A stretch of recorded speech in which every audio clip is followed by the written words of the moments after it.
Pro Group Management. Workers' comp that works for you.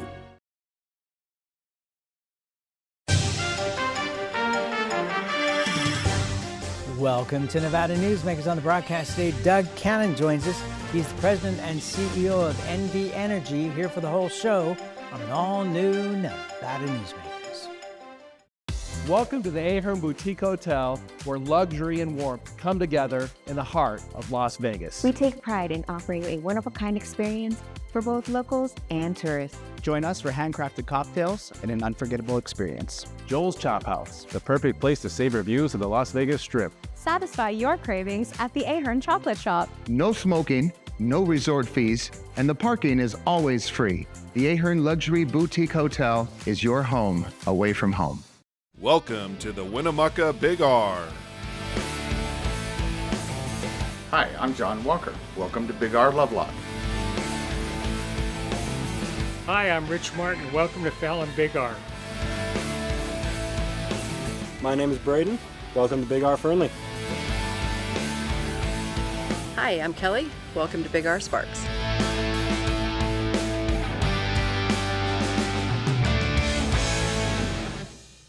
For 50 years, Nevada Heating has been keeping people comfortable in their homes. At Nevada Heating, call the Do It Right guys and get the heat back on today. Call us today and we'll fix it today. That's the Nevada Heating way. Why freeze for days on end when Nevada Heating can get your furnace fixed today? Call us today and we'll fix it today at 323-5585 or schedule us on our website at nevadaheating.com. It's a good time to eat. It's a good time to play. It's a good time to win. Ooh, your good time's a train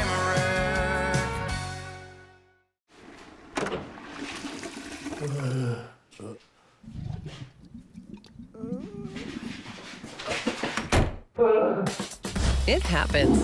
And when it does, there's UMC Quick Care. This is Nevada Newsmakers with host Sam Shad on No Holds Barred Political Forum. Now, from the Nevada Newsmakers broadcast headquarters, here is Sam Shad. And back on Nevada Newsmakers, coming to you from the Ahern Hotel in Las Vegas. We're always pleased to welcome back to the program Doug Cannon. He is president and CEO of NV Energy. Pleasure to have you back on the program, sir. Sam, it's a pleasure to be here. Thank you. As we're taping this Tuesday, February 4th, yesterday Southwest Airlines shut down every flight out of Reno because of the winds. I know there were power outages. Yeah. What can you tell us is the latest at this point? Yeah, so we did have a big storm come into Reno over the weekend, as you said. At its peak, we had about 12,000 customers that were out of service. But we had every one of our crews. We actually had our crews pre-staged. We had seen that storm coming in, so we tried to pre-plan. And our crews did a remarkable job. So every customer that had experienced outages Sunday morning were back in power by Sunday night. Now, of course, additional outages did occur, but our crews were able to stay on top of those outages and really work quickly and efficiently to get those customers back in service. That's always our objective there, is to get customers back in service as quickly and safely as we can with those crews. But we've really kind of managed through that outage at this point, and the weather's calmed down now, so we're grateful for that, both for our crews and for our customers. Right, and at my house we're at about 5,000 feet, yeah. And wind speeds clocked at 85 miles an hour. Yeah. It was a remarkable storm.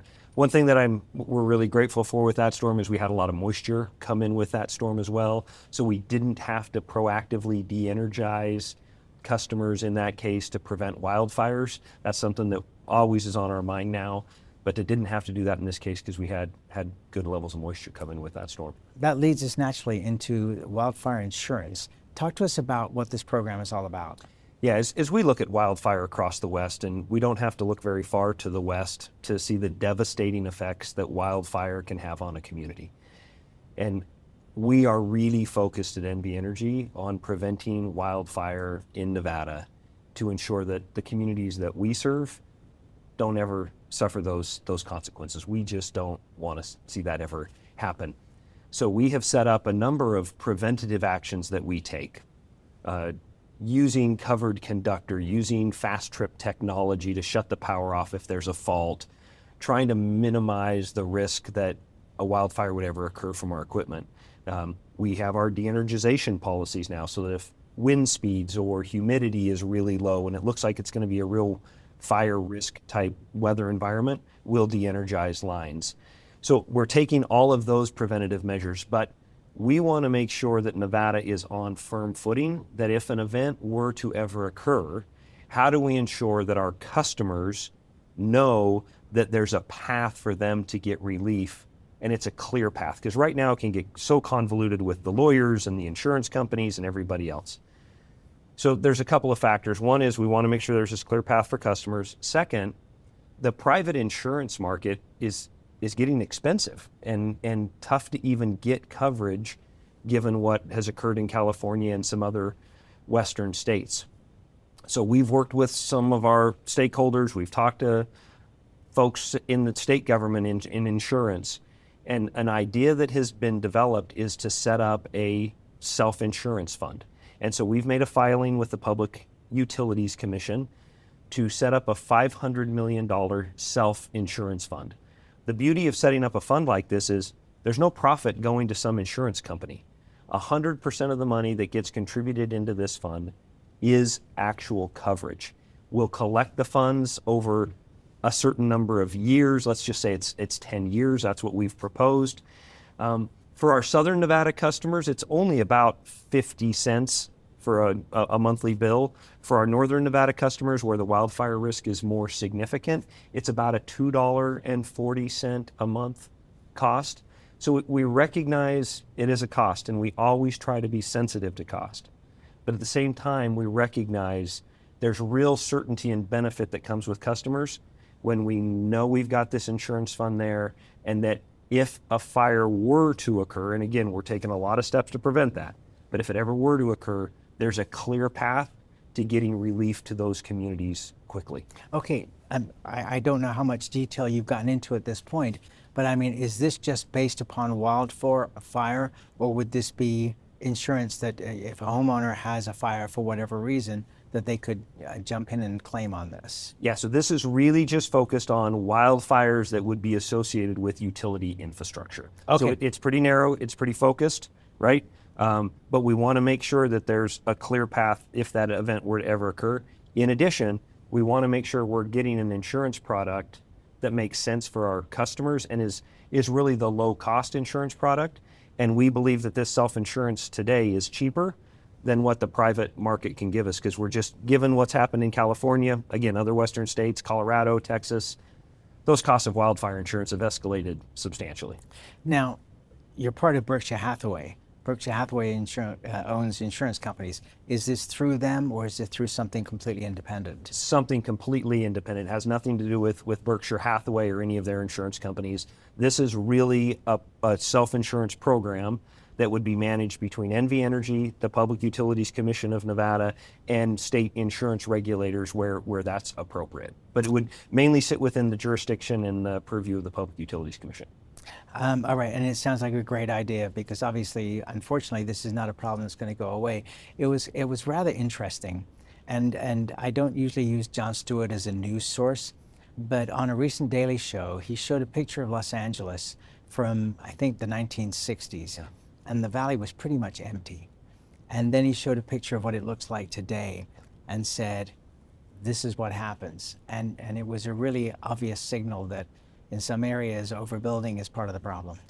Yeah, as we look at wildfire, in Nevada included, it is multi-pronged. And certainly we need to look at our infrastructure, and we need to ensure that we're installing infrastructure and maintaining infrastructure in safe operating condition.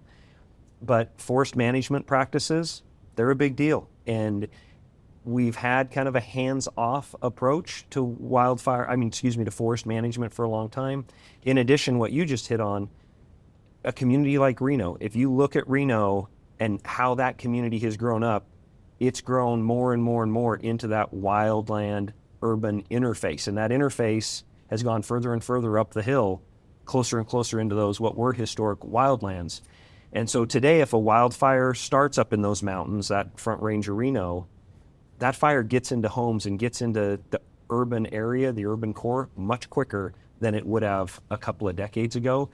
And so really, as we do look at how do we really protect the communities that we serve today, it does take certainly action from NV Energy, but it takes action from land managers, those who manage those wildlands, and our land use planners, our city councils, our planning commissions, city codes, to make sure that we're making decisions that are going to protect our communities in the long term. I think too often we're forgetting maybe a couple of those other prongs, and it's going to take all of those stakeholders coming together to get really sustainable, thoughtful practices. And when we finally get a dollar figure for the cost of the Los Angeles fires, I think that is going to shock the heck out of people.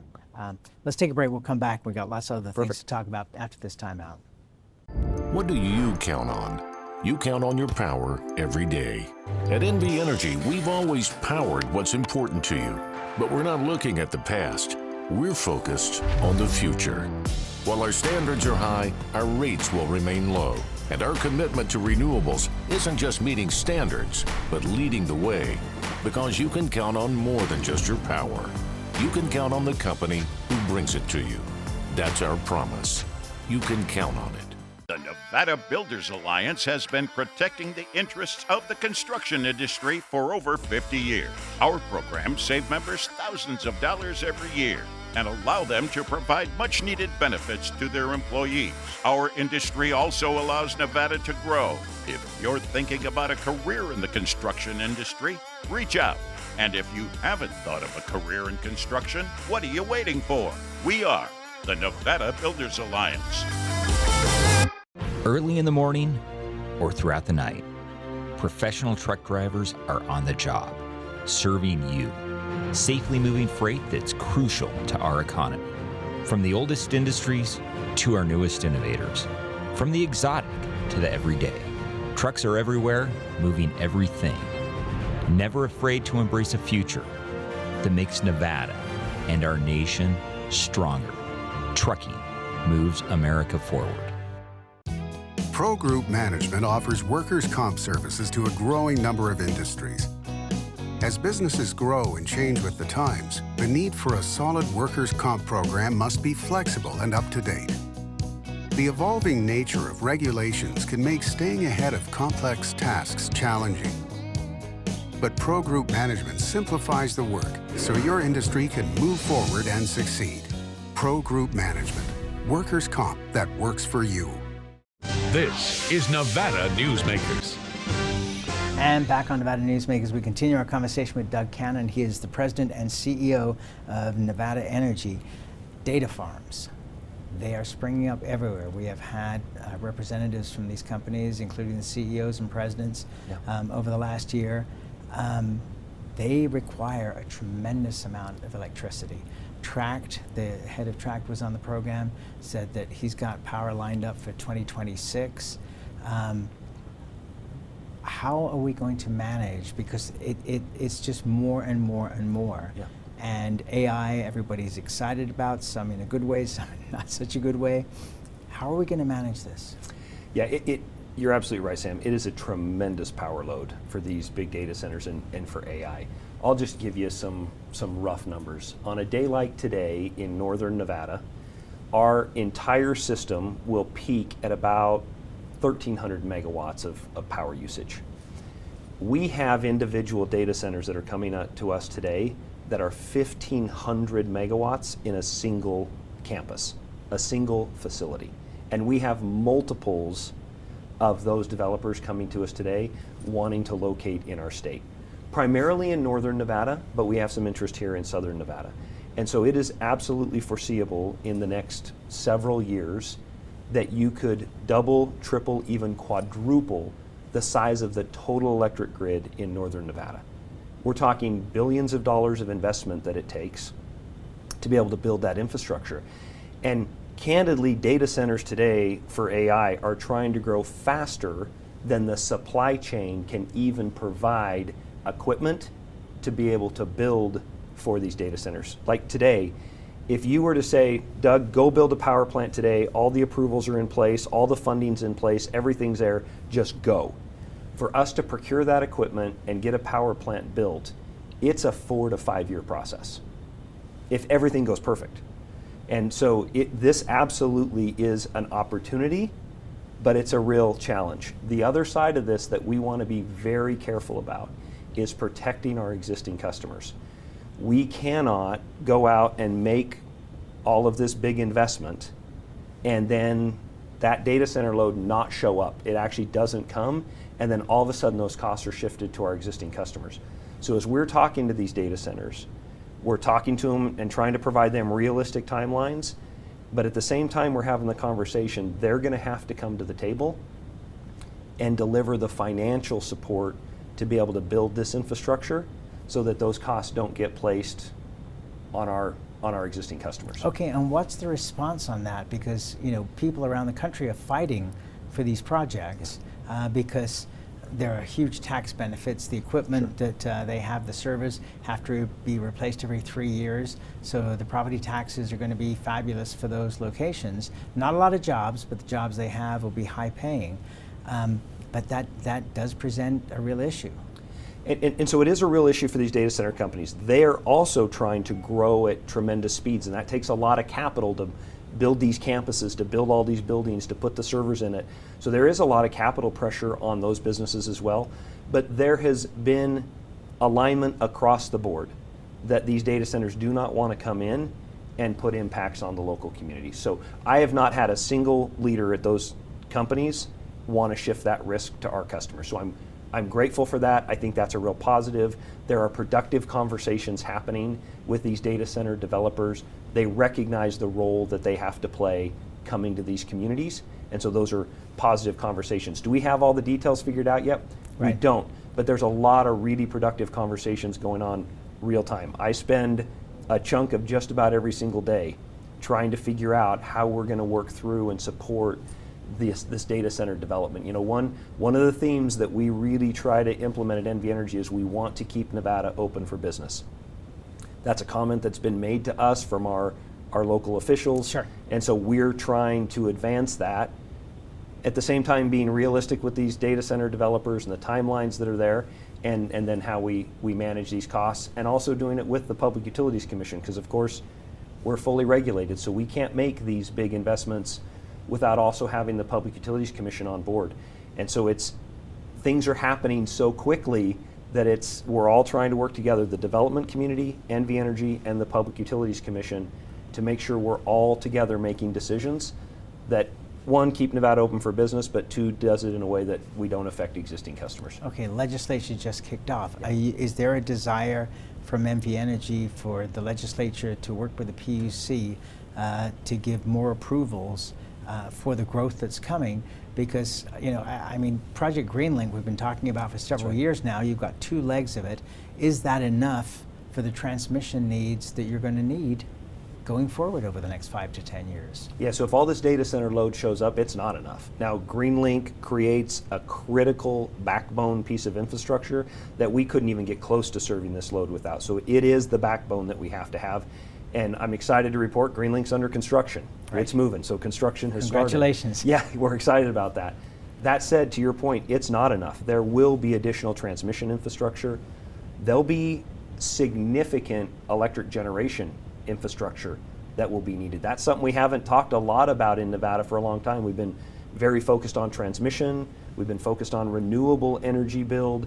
We're going to have to take a broad-ranging portfolio approach to really meet the needs of these data centers going forward. So, do I think legislation is necessary? I don't think legislation is necessary. The Public Utilities Commission has a lot of tools already through its integrated resource planning process. Actually, you know what I was thinking more in terms of, does the PUC need to hire more people, that therefore the funding would come from the legislature? I didn't make that clear. Yeah, no, that's fine. And there's a lot of resources there. There's processes that we're used to following and utilizing, like the integrated resource plan. But I think the tools, the resources are there that we can navigate this together as we continue to move forward. Okay, well, you're leading me to my next topic, but we have to make some money first. So let's take a break. We'll come back more with Doug Cannon from NV Energy after this timeout.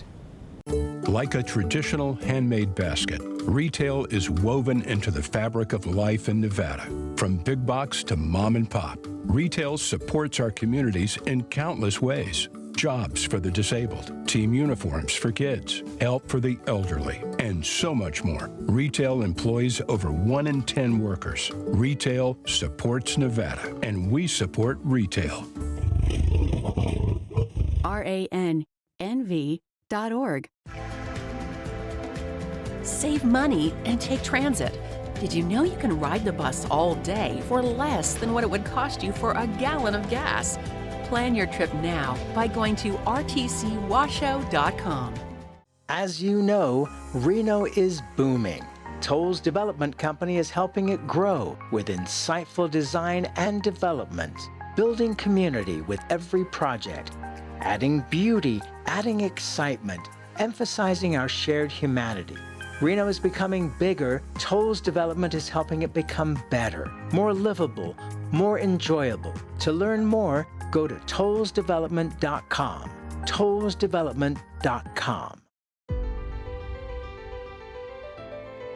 Welcome to Story County, where history meets innovation, and a pioneering spirit continues to shape our future.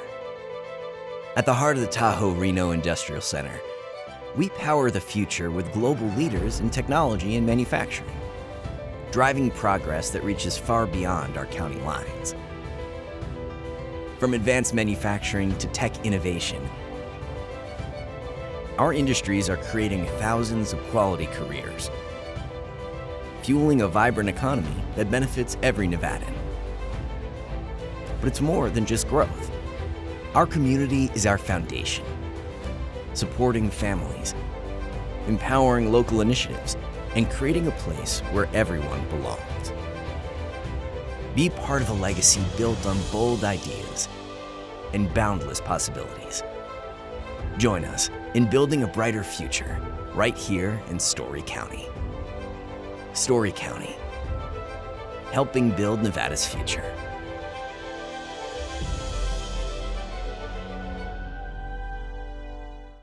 This is Nevada Newsmakers. And back on Nevada Newsmakers, we continue our conversation with Doug Cannon. He's the president and CEO of NV Energy. We've talked in the past about nuclear power. Yeah. And I think since the last time we talked, Microsoft is trying to restart 3 Mile Island, at least one of the generators there, because they need the power for processing. Microsoft has got 3 units that they're building here in northern Nevada. And now there are these micro units. Tell us what you can about those and how they might play in Nevada.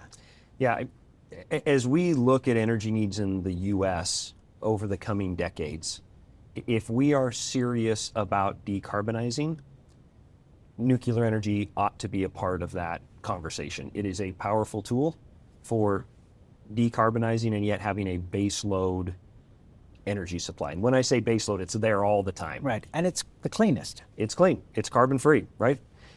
So I know there has been a lot of controversy around nuclear. Given a number of factors in Nevada, we aren't pursuing nuclear power in Nevada right now. That said, we are monitoring the market very closely. You mentioned these small modular nuclear reactors. I think that's an exciting technology. It allows you to essentially stack a number of small reactors, and you can build anything from a 50 megawatt facility all the way up to 1,000 megawatt facility by stacking these small reactors and then using them on an as-needed basis. I think as that technology gets licensed, it gets some operational experience so that we prove that it's safe and reliable. And we also see the price point of that technology come down. Then I think we do need to have a really serious conversation in our state about how we want to decarbonize, how we want to develop our energy supply in the future. I will say today, I think that nuclear technology, that small modular nuclear technology, is likely at least a decade out still, where we see it commercially available at a price point where it makes sense.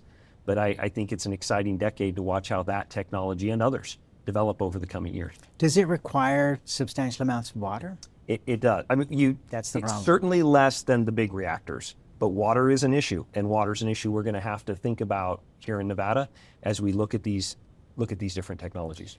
But one of the good things I noticed was that it uses reprocessed nuclear waste. that I've heard the same thing, that can actually be one of the positives to it, is it can use a lower grade product, which can actually be helpful. So again, I think there could be a lot of benefits to it.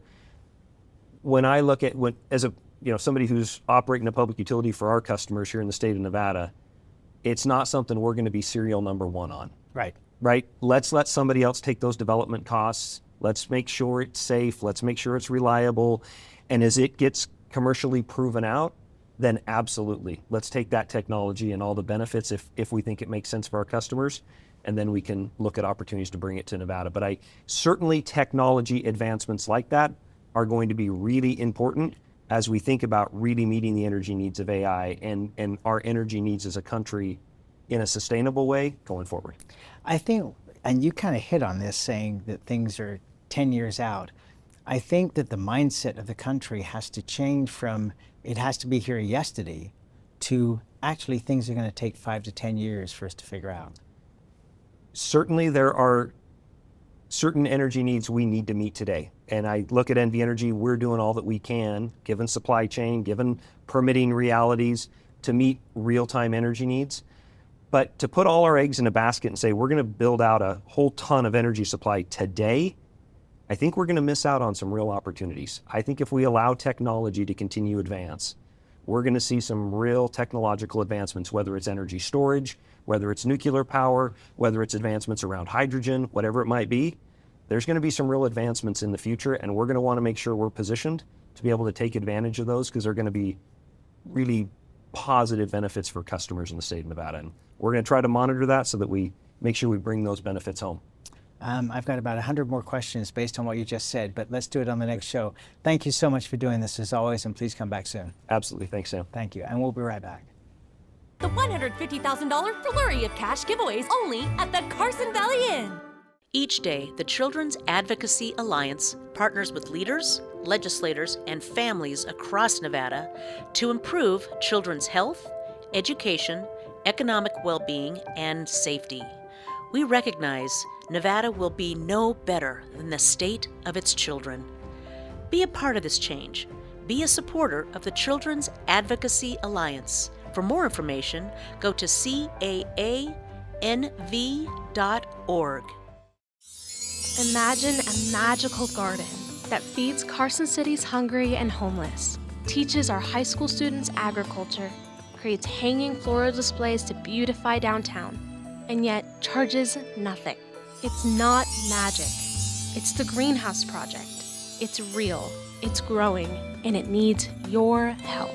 Go online to carsоncitygreenhouse.org so together we can grow it forward. Here on 7 at 7, we're bringing you the local headlines in just 7 minutes. We've got you covered in the morning, evening, and for all breaking news, in between, and as it happens. Life is busy, and we don't waste your time. Join us for local news now streaming on our YouTube page. As always, you can watch Nevada Newsmakers 24 hours a day on various platforms, including television, radio, our website, audio and video podcasts, YouTube. If you want to find the show, you can find it pretty darn easily. And we cover politics, business, health, and education. Thanks for watching. We'll see you on the next podcast.